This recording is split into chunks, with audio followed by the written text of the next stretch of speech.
नमस्कार, कार्यक्रम मंजिल में आपका स्वागत है। आज के समय में विदेश में उच्च शिक्षा, बेहतर करियर और वैश्विक अवसरों के द्वार खोलने में आईएलटीएस और विदेशी भाषाओं का महत्वपूर्ण योगदान है। सही तैयारी, प्रभावी रणनीति और उचित मार्गदर्शन के साथ इस लक्ष्य को प्राप्त करना पूरी तरह संभव है। आज के कार्यक्रम में हम बात करेंगे आईएलटीएस की तैयारी और विदेशी भाषा की, और जानेंगे कि आईएलटीएस क्या है, इसकी तैयारी कैसे करें, विदेशी भाषा सीखने के क्या लाभ हैं और अंतर्राष्ट्रीय स्तर पर सफलता की राह कैसे बनाई जा सकती है। हमारे आज के करियर एक्सपर्ट हैं श्री विपिन थपलियाल। आइए मुलाकात करते हैं उनसे। विपिन जी, आपका स्वागत है कार्यक्रम मंजिल में। धन्यवाद। आज हम एक विशेष तरह के विषय को अपने इस कार्यक्रम में शामिल कर रहे हैं। आईएलटीएस क्या है और इसकी उपयोगिता आज के समय में आप क्या देखते हैं? आइल्स क्या है और इसकी उपयोगिता क्या है? तो आइल्स का फुल फॉर्म होता है, पहले हम ये समझ लेते हैं आइल्स का फुल फॉर्म क्या है। अगर ये पता चल जाएगा तो फिर चीज़ें आसान हो जाएंगी। आइल्स का फुल फॉर्म होता है international English language testing system. इसका मतलब आपकी जो इंग्लिश लैंग्वेज है वो टेस्ट की जाएगी इंटरनेशनल लेवल पे, और इंटरनेशनल लेवल पे अगर टेस्ट की जाएगी तो क्यों की जा रही है, पहले हमें ये समझना होगा। जब भी कोई भी स्टूडेंट बाहर अपना कोई ड्रीम उसका है कि मुझे न्यूजीलैंड, कनाडा, ऑस्ट्रेलिया या यूएसए, यूके कहीं भी जाना, किसी भी कंट्री में, ऐसी कंट्री जहाँ पे उनकी नेटिव लैंग्वेज जो है वो इंग्लिश है, और अगर वहाँ पे पढ़ाई के लिए जाना है या जॉब के लिए जाना है तो उसको ये प्रूव करना पड़ेगा कि उसकी इंग्लिश एक सर्टेन स्टैंडर्ड पे है। उसी के लिए आइल्स का टेस्ट किया जाता है कि क्या स्टूडेंट वहाँ पे रह के अच्छे से कम्युनिकेट कर पाएगा या नहीं, तो उसके लिए आइल्स का टेस्ट किया जाता है। और ये बहुत तरह से होता है, मैं उसके बारे में बता देता हूँ। आइल्स का टेस्ट होता है, जैसे आइल्स एकेडमिक होता है, आइल्स जनरल होता है, आइल्स यूकेवीआई, आइल्स, फिर हम लोग लाइफ स्किल्स के बारे में भी बात करते हैं। विपिन जी, विदेशी भाषा का जो ज्ञान है, आप क्या देखते हैं और क्या समझते हैं, और हमारे दर्शकों को किस तरह से बताना चाहेंगे कि करियर में किस तरह से विदेशी भाषा एक सही दिशा प्रदान कर सकती है? बिल्कुल अच्छा सवाल है, क्योंकि आजकल अगर हम एक युवा के तरफ से सोचें तो युवा मोस्टली क्या करता है, ज़्यादातर वो बैचलर्स करेगा या फिर कुछ ऐसे कोर्सेज़ करेगा, कंप्यूटर से रिलेटेड कोर्सेज़ करेंगे। नॉर्मली अगर हम ऐसे देखें तो अब एक नया अवसर जो आया वो है फॉरेन लैंग्वेज का। फॉरेन लैंग्वेज में करियर बहुत अच्छा है। जैसे अगर हम किसी भी कंट्री की लैंग्वेज सीख रहे हैं, जिसमें आप जर्मन, फ्रेंच, स्पेनिश, जापानीज़, ऐसी लैंग्वेज अगर हम सीख रहे हैं तो उसमें हमारे लिए जो करियर के अवसर हैं वो खाली बाहर ही नहीं है, विदेश में ही नहीं है, इंडिया में भी उपलब्ध है। मैं आपको बताना चाहूँगा कि देहरादून में ही, जैसे अगर कोई स्पेनिश लैंग्वेज सीख रहा है तो यहाँ पे 7 से 8 कंपनीज़ हैं जहाँ पे स्टूडेंट को बस एक लैंग्वेज को एक लेवल तक सीखना होता है। जैसे हर एक लैंग्वेज में लेवल्स होते हैं, जैसे हम बोलते हैं 0 लेवल, तो उसी तरह से लैंग्वेज में होता है A1, A2, B1, B2, ऐसे लेवल्स होते हैं जी। अगर हम जापानीज़ की बात करें उसमें N5, N4, N3 इस तरह से लेवल्स होते हैं। अगर कोई ये लेवल सीख ले, A1, A2, B1 या B2 तक कर ले लैंग्वेज, जिसमें कि समय लगेगा लगभग 8 से 12 महीने मुश्किल से, अगर कोई 1 साल किसी भी लैंग्वेज को दे दे तो उसकी जॉब्स इंडिया में और बाहर कहीं पे भी आराम से लग सकती है जी। और उसी तरह से कोर्सेज भी हो सकते हैं, जॉब भी कहीं पे भी वो कर सकता है। जी। आईएलटीएस की जो परीक्षा है, हाँ जी, अब हम इसे समझना चाहेंगे और इस परीक्षा का उद्देश्य क्या है? बिल्कुल। सो आइल्स का, जैसे मैंने कहा कि जब हम बाहर जा रहे हैं स्टडी के लिए या जॉब के लिए, तब हमें आइल्स का टेस्ट देने की ज़रूरत पड़ती है। आइल्स खाली एक मात्र टेस्ट नहीं है जो स्टूडेंट्स लेते हैं, इसके अलावा पीटी होता है, Pearson test of English, TOEFL होता है, test of English as a foreign language, फिर आता है ओईटी, ऑक्यूपेशनल इंग्लिश टेस्ट, जो कि मेडिकल प्रोफेशनल्स के लिए किया जाता है। इसी तरह से और भी टेस्ट होते हैं। सो आइल्स का टेस्ट है, आप बाहर जा रहे हैं ऐसी कंट्री जहाँ पे इंग्लिश बोली जाती है, क्या आप जो डे टू डे लाइफ में अपने काम हैं वो पूरे कर पाएंगे? क्या आप अगर पढ़ाई के लिए जा रहे हैं तो जो टीचर वहाँ पे पढ़ाएंगे, प्रोफेसर्स पढ़ाएंगे, क्या आप उस चीज़ को समझ पाओगे अच्छे से? इसके लिए आइल्स का टेस्ट, आइल्स या पीटी या टॉफल, उसका टेस्ट किया जाता है। जी। इस परीक्षा के कितने भाग होते हैं, हम संक्षेप में और संक्षिप्त रूप में आपसे समझना चाहेंगे। ओके, सो आइल्स की अगर हम बात करें, इसमें 4 टेस्ट होते हैं। सबसे पहले राइटिंग होता है। राइटिंग में 2 टास्क आते हैं आपके पास, 40 मिनट का ये टेस्ट होता है। फिर आता है आपके पास लिसनिंग। लिसनिंग की बात करें तो इसमें 40 मतलब लगभग 30 से 40 मिनट की ऑडियोज़ वगैरह प्ले करी जाती हैं, जिसमें कन्वर्सेशंस होती हैं और इसमें भी 40 क्वेश्चंस आते हैं। फिर आता है रीडिंग। रीडिंग में भी आपके पैसेजेस होते हैं, एक पूरा पैसेज, जैसे 3 पैसेजेस होते हैं, अलग अलग पैराग्राफ्स होते हैं, उसमें हमें 40 क्वेश्चंस मिलते हैं टोटल। तो ये 3 टेस्ट एक दिन होते हैं। फिर आपका आता है स्पीकिंग, जो कि आपका 11 से 14 मिनट के बीच होता है। तो कुल मिला के आइल्स जो है 4 टेस्ट में, या कोई भी दूसरा पीटी वगैरह, 4 एग्ज़ाम इसमें होंगे, लिसनिंग, रीडिंग, राइटिंग और स्पीकिंग। जी।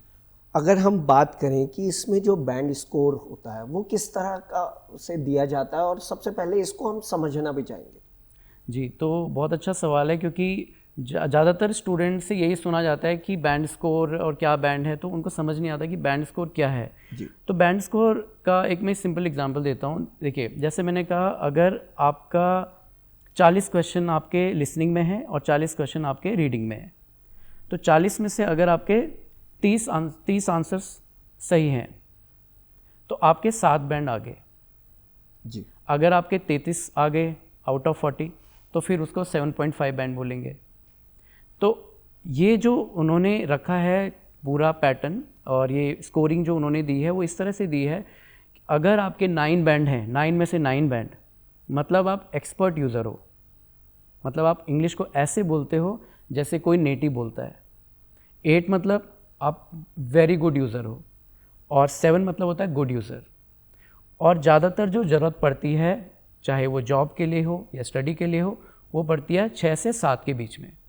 तो 6 मतलब होता है कॉम्पिटेंट यूज़र, मतलब सक्षम है, और 7 का मतलब होता है कि आप बहुत मतलब अच्छे यूज़र हो इंग्लिश लैंग्वेज को, आपको लिसनिंग, रीडिंग, राइटिंग, स्पीकिंग आराम से आप हैंडल कर लेते हो। जी।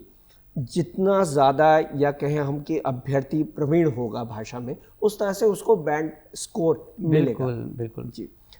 आप ये बताएं कि विदेश में पढ़ाई के लिए या नौकरी के लिए जो ये परीक्षा है वो कितनी महत्वपूर्ण है आपकी दृष्टि में। देखिए, मैं अगर बताऊं तो बिना आइल्स, टॉफल या पीटी इन टेस्ट को करे हुए आप अपना, क्योंकि अल्टीमेटली हमें वीज़ा फाइल करना होता है, जी। तो बिना परीक्षा पास करे हुए आप बाहर नहीं जा सकते। ऐसी बहुत कम कंट्रीज़ हैं, यूरोपियन कंट्रीज़, जहाँ पे बिना आइल्स के आप मतलब बाहर अप्लाई कर सकते हैं। जैसे माल्टा हो गया आपका, यूरोप में फ्रांस हो गया, बाकी कुछ कंट्रीज़ हैं, लैत्विया, लिथुआनिया, साइप्रस। यहाँ पे इन कंट्रीज़ को छोड़ दिया जाए तो हर जगह आपको आइल्स की ज़रूरत पड़ती है। यूके में भी कुछ हद तक, मतलब कुछ यूनिवर्सिटीज़ हैं जहाँ पे आइल्स की ज़रूरत नहीं है, अदरवाइज़ हर जगह आपको आइल्स, पीटी या टॉफल इनकी ज़रूरत पड़ेगी ही पड़ेगी। तो बिना इसके आप बाहर जा ही नहीं सकते। आपको अगर जॉब के लिए भी जाना है, जैसे हम उत्तराखंड में रहते हैं, तो उत्तराखंड में आपको पता होगा कि कितने सारे होटेलियर्स हैं जो न्यूजीलैंड, ऑस्ट्रेलिया, जर्मनी, अलग अलग देशों में हैं। तो उनके लिए भी जो है बहुत ज़रूरी हो गया कि वो आइल्स का टेस्ट पास करें, चाहे उनका काम है किचन में खाना बनाना, लेकिन तब भी उनको आइल्स का टेस्ट पास करना पड़ता है। तो आइल्स में अगर वो कनाडा, न्यूजीलैंड, ऑस्ट्रेलिया जा रहे हैं तो तब उनको आइल्स जनरल ट्रेनिंग देनी होती है, और अगर वो यूके जा रहे हैं तो आइल्स यूके का टेस्ट देना होता है। तो ये ज़रूरी है, चाहे आप पढ़ाई के लिए बाहर जा रहे हैं या जॉब के लिए बाहर जा रहे हैं। बिल्कुल। और जो अभ्यर्थी सपना देख रहे हैं कि वो बाहर जा कर के चाहे पढ़ाई करना चाहें या नौकरी करना चाहें, उनके लिए परीक्षा अत्यंत महत्वपूर्ण है। विपिन जी, इस परीक्षा की तैयारी कब और कैसे करनी चाहिए, अब इस पर आप थोड़ा प्रकाश डालिए। जी बिल्कुल। तो जैसे हम बात कर रहे हैं इंटरनेशनल एग्ज़ाम की, तो इंटरनेशनल एग्ज़ाम है तो तैयारी का स्तर भी इंटरनेशनल होना चाहिए। बिल्कुल। उसमें भी मतलब कोई हम कम बेसी कर नहीं सकते हैं, क्योंकि इंटरनेशनल एग्ज़ाम है और उसका जो पैटर्न है, मॉड्यूल है, टेक्निक्स हैं, ये समझनी बहुत ज़रूरी है। मेरा मानना ये है कि अगर आप हिंदी बोर्ड से आते हैं, जैसे उत्तराखंड बोर्ड या यूपी बोर्ड, ऐसे बोर्ड से आते हैं जहाँ पे आपको इंग्लिश का एक्सपोजर ज़्यादा नहीं था, तो आपको प्रॉपर कोचिंग करनी ही पड़ेगी।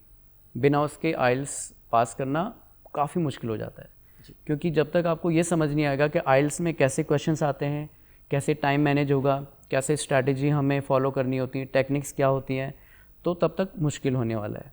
तो तैयारी कैसे करें? तैयारी करें, आप कोचिंग ज्वाइन करें। जैसे हेलो इंस्टीट्यूट में भी हम लोग ये तैयारी कराते हैं। पहले सबसे पहले एक लेवल टेस्ट होता है जिससे पता लग जाता है कि स्टूडेंट का अभी लेवल क्या है। बिल्कुल। तो दो चीज़ें होती हैं, एक स्टूडेंट की रिक्वायरमेंट आइल्स में कितने बैंड स्कोर की है, और दूसरा उसका अभी एग्जिस्टिंग लेवल क्या है। अगर वो 4-5 लेवल पे आ रहा है तो मतलब उसको कम से कम 2 महीने का टाइम लगता है। तो ज़्यादातर स्टूडेंट्स 2 से 3 महीने के अंदर आइल्स का कोर्स, आइल्स का टेस्ट पास कर सकते हैं, अगर वो नियमित तौर पे 6 दिन 1 हफ्ते में आइल्स की मतलब ट्रेनिंग लें और घर पे भी तैयारी करें तो हो जाएगा। बिल्कुल। और हर भाषा की जो प्रवीणता है, चाहे वो हिंदी की बात हो, अंग्रेज़ी की बात हो, विदेशी भाषाओं की बात हो, तो ये ज़्यादा ज़रूरी है कि हम उन्हें पूरी अच्छे तरीके से उन्हें पढ़ें और प्रवीणता के साथ में पढ़ें, और हमारी जो स्पीकिंग है वो काफ़ी अच्छी इसमें रहे। स्पीकिंग की बात अब हम करते हैं। स्पीकिंग सेक्शन को किस तरह से अच्छा किया जाए, आपका क्या सुझाव है और टिप्स, क्योंकि आप इससे जुड़े हुए हैं और इतने लंबे समय से आप अभ्यर्थियों को तैयारी करा रहे हैं इस परीक्षा की।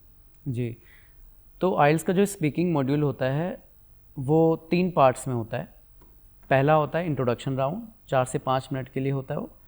तो ऐसे राउंड की अगर आपको प्रैक्टिस करनी है तो आपको थोड़े वीडियोस ज़्यादा देखने पड़ेंगे जो normal day to day conversations के होते हैं, क्योंकि उन्हीं वीडियोस के माध्यम से आपको समझ आएगा कि किस तरह से हम क्वेश्चंस का आंसर करते हैं। तो इंट्रोडक्शन वो हो गया। दूसरा जो सबसे ज़रूरी जो क्वेश्चन टाइप होता है वो होता है क्यू कार्ड। क्यू कार्ड मतलब एक टॉपिक लिखा होता है, उसके ऊपर आपको 2 मिनट तक बोलना होता है। 1 मिनट का वो आपको समय देते हैं कि आप तैयारी करिए और 2 मिनट आपको बोलना होता है। तो इसके लिए मैं ये कहना चाहूँगा कि आप घर पे जितना ज़्यादा हो गया किसी भी टॉपिक के ऊपर बोलना शुरू करें। जैसे ये ग्लास पड़ा हुआ है यहाँ पे, तो आप सोचें, अपने दिमाग में थॉट प्रोसेस से सोचें कि इस पे मैं क्या क्या और कितनी देर तक बोल सकता हूँ। जितनी ज़्यादा हम ऐसी प्रैक्टिस करेंगे उतना हम प्रवीण उसमें होते रहेंगे। और तीसरा, जैसे डिस्कशंस होते हैं तो अपने आप को एक माहौल में ढालना होता है आपको। तो जो भी आप कर रहे हैं, आप जो वीडियोस देख रहे हैं, आप जो लिसनिंग कर रहे हैं, आप बातचीत कर रहे हैं, उसमें जितना ज़्यादा आप इंग्लिश का यूज़ करेंगे उतना आपके लिए बेहतर रहेगा। बिल्कुल। क्या बिना कोचिंग के भी इसमें अच्छा स्कोर प्राप्त किया जा सकता है, हम पा सकते हैं? बिल्कुल किया जा सकता है। जैसे कोई हिंदी मीडियम बैकग्राउंड से स्टूडेंट आता है उसके लिए थोड़ा मुश्किल होगा, बट जिसने 12 साल कम से कम इंग्लिश में ही, जैसे आईसीएसई बोर्ड के स्टूडेंट्स होते हैं या कुछ हद तक सीबीएसई बोर्ड के स्टूडेंट्स होते हैं, तो उनके लिए मैं ये नहीं कहूँगा कि बिल्कुल भी ना पढ़ें, वो कोई तैयारी ना करें, सीधे जाएं और टेस्ट दे दें, क्योंकि आइल्स की टेस्ट की फ़ीस जो एक बार मतलब देने की होती है वो 19,000 है। तो मैं ये नहीं चाहूँगा कि किसी भी स्टूडेंट को मैं ये सजेस्ट नहीं करूँगा कि आप 19,000 का टेस्ट दें और आपका रिज़ल्ट आपके मुताबिक ना आए, तो फिर फ़ायदा नहीं है ऐसे अपने पैसे वेस्ट करने का। तो पहले एटलीस्ट अगर 2 महीने तो 1 महीने की तैयारी ज़रूर कर लें। हाँ, खुद से अगर आपके पास रिसोर्सेज अवेलेबल हैं, आपके पास स्टडी मटेरियल है, गाइडेंस है, तो आप डेफिनेटली फिर आप खुद से भी तैयारी कर सकते हैं, लेकिन आपका इंग्लिश का स्टैंडर्ड कुछ होना चाहिए। और जब आपको लगे कि मेरा आइल्स में जो स्कोर है, अगर आपको 6.5 बैंड चाहिए, अगर आपको कम से कम 6.5 या 7 बैंड आ रहा है तभी आप एग्ज़ाम देने जाएं, अदरवाइज़ पैसे वेस्ट ना करें। बिल्कुल। अभ्यर्थी विभिन्न पृष्ठभूमियों के होते हैं, कुछ ग्रामीण पृष्ठभूमि के होते हैं, शहरी पृष्ठभूमि के होते हैं, तो आप क्या देखते हैं कि उनके लिए इस परीक्षा की तैयारी में सबसे बड़ी चुनौती क्या है? सबसे बड़ी चुनौती मुझे लगता है कि उनका आजकल जैसे आइल्स में लिसनिंग, रीडिंग, राइटिंग, स्पीकिंग के मॉड्यूल हो गए, तो बच्चे आजकल सबसे ज़्यादा जो प्रॉब्लम फेस करते हैं वो रीडिंग में फेस करते हैं, क्योंकि बच्चे की हैबिट जो होती है वो एकदम ख़त्म हो गई है। डिजिटल दुनिया से बच्चे आजकल कुछ भी चीज़ देखना पसंद कर रहे हैं, लेकिन वो पढ़ना उसके बारे में पसंद नहीं कर रहे हैं। उससे क्या हो गया है कि हमारी जो रीडिंग का जो फोकस है वो बहुत कम हो गया है जी। अटेंशन स्पैन बहुत डिक्रीज़ हो गया है। तो ये सबसे ज़्यादा बड़ी चुनौती मुझे लग रहा है स्टूडेंट्स फेस करते हैं। फिर हो गया राइटिंग। बच्चों के दिमाग में अगर कोई थॉट है वो उसको एक्सप्रेस नहीं कर पाते हैं राइटिंग के फॉर्मेट में। और बोलचाल में भी सेम हो गया है कि आजकल बच्चों का जो कम्युनिकेशन है काफ़ी हद तक प्रभावित हो गया है कि अगर 2-4 रिलेटिव्स आ गए तो उनसे बात ही नहीं करेंगे, दूसरे रूम में चले जाएंगे। तो ये हमारी स्किल बिल्ड करता है। और ये कहीं ना कहीं जो बच्चे थोड़े एक्सट्रोवर्ट होते हैं वो इजीली बातचीत कर लेते हैं तो उनको प्रॉब्लम कम फेस करनी पड़ती है। जी, आज के समय में सबसे अधिक मांग वाली जो विदेशी भाषाएं हैं जिसमें बच्चे अपना करियर देखते हैं वो कौन सी हैं, और आप इस पर क्या कहना चाहेंगे, क्या सुझाव देना चाहेंगे? जी बिल्कुल, इसमें सबसे ज़्यादा भाषा पॉपुलर कौन सी है या डिमांड में कौन सी है, बिल्कुल। ये डिपेंड करता है कि आपका गोल क्या है। अल्टीमेटली हर एक स्टूडेंट के लिए एक पर्टिकुलर लैंग्वेज ज़्यादा मतलब फेवरेट हो सकती है।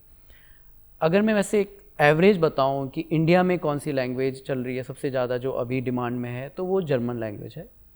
और इक्वली अगर मैं बोलूं तो स्पेनिश, फ्रेंच और जापानीज़, इन सब की डिमांड बहुत अच्छी खासी है, मतलब इंडिया में और बाहर भी। तो आपका जैसे अभी जर्मनी में एक कोर्स है, आउसबिल्डिंग, उस कोर्स का नाम होता है, वो एक वोकेशनल ट्रेनिंग प्रोग्राम होता है। तो जर्मनी में अभी बहुत सारे बच्चे उस प्रोग्राम के लिए जा रहे हैं।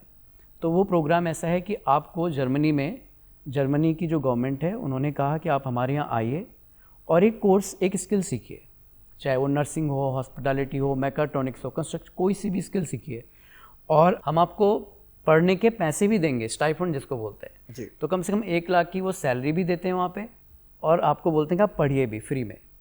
तो ऐसा जर्मनी में जर्मन लैंग्वेज सीख के संभव है।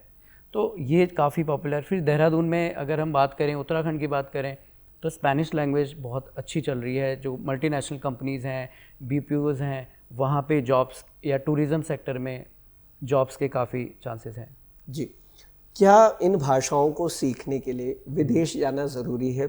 जैसे कि आपने जर्मन की बात करी, अगर जर्मन भाषा को सीखना चाहे या स्पेनिश है या अलग अलग जो भाषाएं हैं, तो क्या उसके लिए आपको लगता है कि उन कोर्सेज को करने के लिए विदेश जाना ज़रूरी है, या यहाँ पर भी हम उनकी आराम से तैयारी कर सकते हैं और पास हो सकते हैं? जी, बहुत अच्छा सवाल है।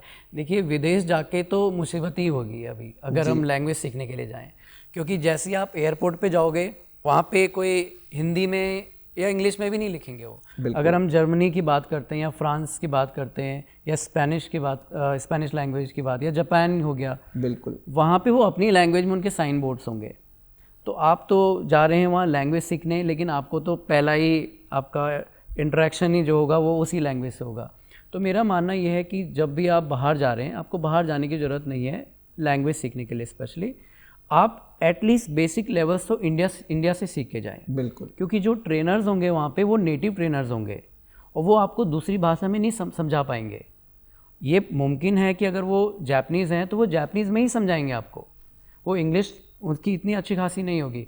पर अगर हम इंडिया की बात करें तो जो यहाँ पे जो ट्रेनर्स मिलते हैं, जैसे हम हेलो इंस्टीट्यूट में भी हमारी कोशिश ये होती है कि आप टीचर को हम इंस्ट्रक्शन देते हैं कि जिस भी भाषा में स्टूडेंट को बेहतर समझ आए आप वो भाषा यूज़ करें, चाहे वो फिर इंग्लिश हो या हिंदी हो या कोई भी लोकल लैंग्वेज हो।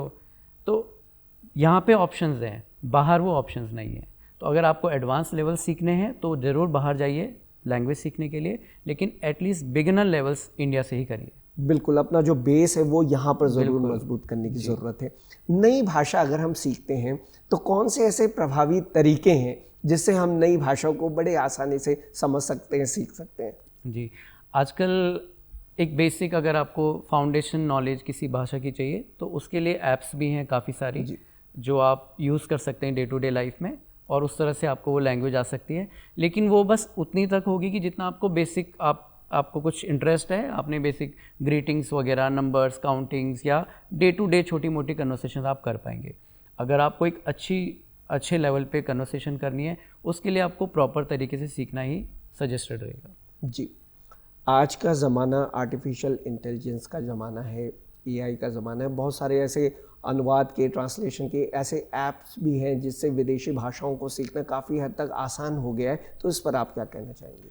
जी, मैं ज़रूर कहूँगा कि इन टूल्स को यूज़ करें अपनी जो लैंग्वेज की लर्निंग जर्नी है उसको बेटर करने की। जी, इन पे पूरी तरह से निर्भर नहीं हो सकते हम लोग, लेकिन इनसे मदद लें। अब जैसे हम एआई को अगर हम प्रॉम्प्ट दें कि मैं जर्मन लैंग्वेज सीख रहा हूँ या स्पेनिश सीख रहा हूँ और मुझे आप ट्रेनिंग दो, मैं आपसे बातचीत करता हूँ जर्मन लैंग्वेज में, और जहाँ पे मैं गलती करता हूँ मुझे आप करेक्ट करिए, तो आपको एक पार्टनर मिल गया जो कि नॉर्मली घर पे कौन आपको नहीं तो वो भाषा बोलेगा, या आपके रिलेटिव में कितने लोग होंगे जो वो भाषा बोलते हैं। लेकिन एआई की मदद से आप वो चीज़ कर सकते हैं कि किसी के साथ कोई सी भी लैंग्वेज में बोलिए, प्रैक्टिस कर रहे, कोई जज भी नहीं कर रहा आपको। अगर आप गलती करेंगे तो एआई आपको करेक्ट कर देगा। तो ऐसी बहुत ऐप्स हैं, उससे मदद लीजिए आप, ताकि आप प्रोग्रेस कर सकें उस लैंग्वेज में। विपिन जी, एक बहुत ही रोचक बात हम अपने दर्शकों के साथ भी साझा करना चाहेंगे कि कोई भी व्यक्ति विदेशी भाषा को सीखता है तो मन में हमेशा ये सवाल ज़रूर रहता है कि कितना समय लग सकता है अगर हम सही राह पे चल रहे हैं तो किसी नई भाषा को सीखने में क्या समय सीमा हो सकती है? तो अगर मैं वैसे बोलूँ कि एक फिनिशिंग लाइन तो हम नहीं बोलेंगे लैंग्वेज में, कि अगर हम हिंदी की भी बात करें या इंग्लिश की बात करें, किसी भी लैंग्वेज में कोई फिनिशिंग लाइन नहीं होती कि आज मैंने ये भाषा पूरी तरह से सीख ली है और अब मुझे सीखने की ज़रूरत नहीं है। लेकिन हाँ, जैसे आपका सवाल है कि आम तौर पे मतलब कितना समय हम दे सकते हैं एक लैंग्वेज को, कि हम इतना कॉन्फिडेंटली बोलें कि हाँ मुझे ये लैंग्वेज आती है और इस हद तक आती है कि मैं अपनी कन्वर्सेशन कर पाऊँ। तो कम से कम 8 से 10 महीने में बोलूँगा एटलीस्ट आपको एक लैंग्वेज को देने चाहिए। तो अगर 10 महीने देते हैं आप किसी भी लैंग्वेज में, आप कॉन्फिडेंटली बोल सकते हैं मुझे ये लैंग्वेज आती है। जी, एक साथ क्या 2 विदेशी भाषाओं को सीखा जा सकता है? और अगर हम 2 विदेशी भाषाओं की तैयारी करते हैं कि उन्हें हमें सीखना है, तो वो तैयारी किस तरह की होनी चाहिए? किस तरह स्टडी की जाए? पहले तो मैं ये बोलूँगा कि अगर आप दोनों भाषाएं एक साथ सीखना चाह रहे हैं तो वो अच्छा सुझाव नहीं रहेगा जी, क्योंकि 2 नावों में आप पैर रखेंगे और वो मुश्किल हो जाएगा, आप कंफ्यूज हो जाओगे। क्योंकि हर एक लैंग्वेज में रूल्स अलग होते हैं, रूल्स अलग हैं, वोकैबुलरी अलग है, प्रोनाउंसिएशन अलग है, उसका मेथड जो सेंटेंस फॉर्मेशन का होगा वो बिल्कुल अलग है। तो मैं ये सुझाव नहीं दूंगा कि आप दोनों लैंग्वेज एक साथ सीखिए। हाँ, ऐसा ज़रूर कर सकते हैं, एक लैंग्वेज में जैसे आपने 2 या 3 लेवल आपने सीख लिए, जैसे आप फ्रेंच सीख रहे हो तो A1 A2 B1 तक सीख लीजिए और उसके बाद आप नई भाषा को स्टार्ट कर सकते हो, बट एक साथ दोनों भाषा मत सीखिए। जी। जो विद्यार्थी अभी अध्ययन कर रहे हैं और 12वीं में हैं और वो अपना भविष्य देखते हैं विदेशी भाषा के क्षेत्र में, और ख़ास तौर से जो ये परीक्षा है जिस पर हम आज बातचीत कर रहे हैं, तो आप उनको किस तरह से बताना चाहेंगे कि वो अपने सामने या अपने दिमाग में किन चीज़ों को ध्यान में रखें ताकि वो आसानी से अपने गोल को, अपने जो मंजिल है उसे प्राप्त कर सकें?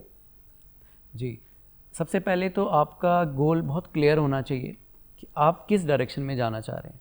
अगर आपको जाना है जर्मनी और आप सीख रहे हो फ्रेंच, तो उससे कुछ नहीं होने वाला है। तो आपका पहला गोल क्लियर होना चाहिए कि मैंने 12वीं के बाद या फिर बैचलर्स के बाद करना क्या है। वो गोल अगर क्लियर हो गया, फिर आप उस डायरेक्शन में उस लैंग्वेज और उस टेस्ट की तैयारी कर सकते हैं। जैसे मैंने एग्जांपल दिया कि अगर आपने जर्मनी जाना है तो जर्मन लैंग्वेज सीखिए और उसके साथ आइल्स की तैयारी करिए, क्योंकि अगर आप पीटी करते हैं तो वो वहाँ पे नहीं चलेगा। तो आपका गोल पहले दिमाग में क्लियर होना चाहिए कि मैं इस डायरेक्शन में जाना चाह रहा हूँ और फिर जो है मुझे ये वाला कोर्स या ये वाली लैंग्वेज मुझे सीखनी चाहिए। जी, तो मतलब क्लियरेंस होना चाहिए पहले। बिल्कुल। सक्सेस रेट की अगर हम बात करें कि सफलता कितनी प्रतिशत है इसमें, जो ये विदेशी भाषा का ये जो करियर है इस खास क्षेत्र का? जी, उसके लिए मैं बहुत एक साफ तौर पे बोलता हूँ कि अगर हम देहरादून की बात करें, उत्तराखंड की बात करें, कितने प्रतिशत लोग होंगे जिनको जर्मन आती होगी या फ्रेंच आती होगी? जी, वो 1% भी नहीं होगा, 0.5% मुश्किल से होगा। इसका मतलब अपॉर्चुनिटीज़ तो हैं लेकिन यहाँ पे कंपटीशन नहीं है।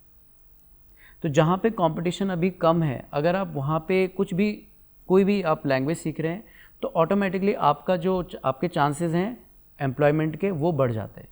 तो आज के टाइम में हमें ऐसे ही कोर्स करने की ज़रूरत है जहाँ पे पहले से बहुत सारे चैलेंजेस ना हो, आप इजीली मतलब ये चीज़ कर सकते हैं। जी।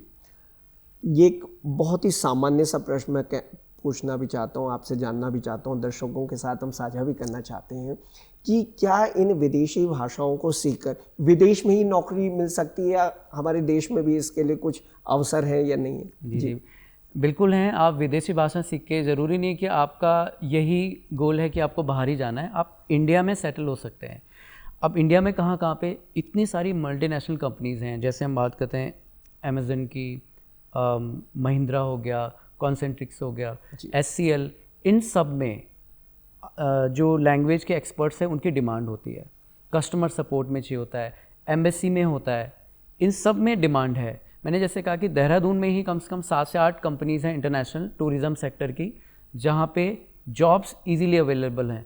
आप बस B2 लेवल तक स्पेनिश सीखिए और आपको इजीली प्लेसमेंट मिल जाएगी। जी विपिन जी, आप इस कार्यक्रम में शामिल हुए और एक नया विषय और इसको बहुत ही अच्छे तरीके से आपने इस चर्चा के माध्यम से हमारे दर्शकों के साथ बातें साझा की, इसके लिए आपका बहुत बहुत धन्यवाद। बहुत बहुत धन्यवाद और शुक्रिया आपका बुलाने के लिए।